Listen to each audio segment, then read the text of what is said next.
You know, you arrive at this house and it's this gorgeous single bay 1900s villa, and as soon as you open it up, you can kind of just see the quality that's been put into it. Hi, I'm Catherine Smith, the One Roof Premium Property Reporter, and I'm here today with Sam Wallace from Bayleys to look at this extraordinary house in Wapiti Avenue in Epsom.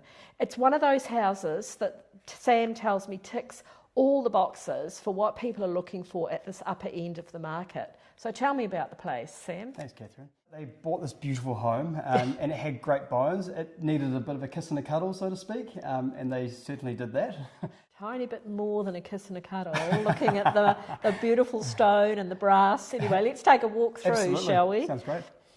And this is still in the heart of that family zone. You can send your kids to St Cuthbert. It's a very short walk down the road. You've got Dawson very close. You can still jump over the motorway towards King's Prep and St Kentigern. So it's still, you know, a short drive or even a walk to the kids' schools.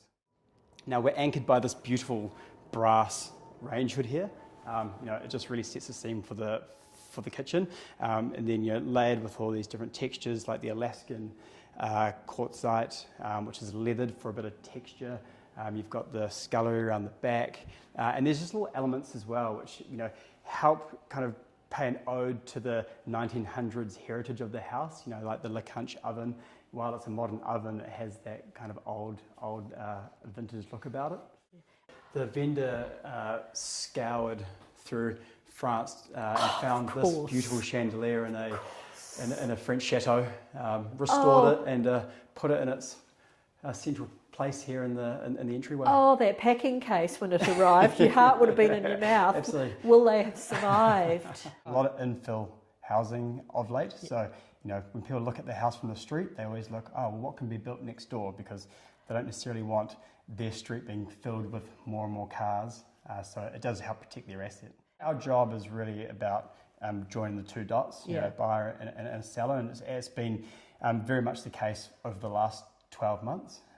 What we're finding is that we are listening to what buyers are needing, and then often it could be, you know, knowing a home, and the vendor might not be necessarily thinking about selling right now, but it could be down the track, and we would just, you know, have a conversation with them, and they're happy to kind of change their plans a little bit.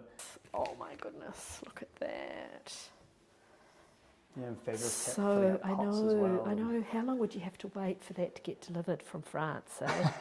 And then this, I just love this for a fridge. Absolutely. Look at that. It's all bespoke cabinetry, you know, and that's the level of detail. You know, I know this is isn't wood. A house. Yeah. It's not a house that's meant to be flipped. You know, this is a house that's built to be lived in by the owners. And then the brass repeat, very stylish.